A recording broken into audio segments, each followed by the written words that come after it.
પાલીતાણા વિસ્તારની આ પાવન ભૂમિમાં સગાપરાની ધાર કૈલાસ ટેકરી એક સંતની તપસ્થલીમાં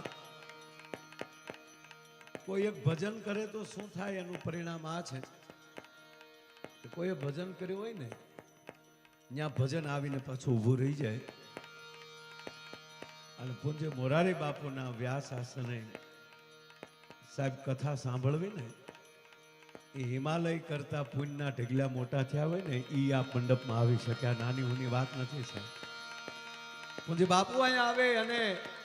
એમના મુખેથી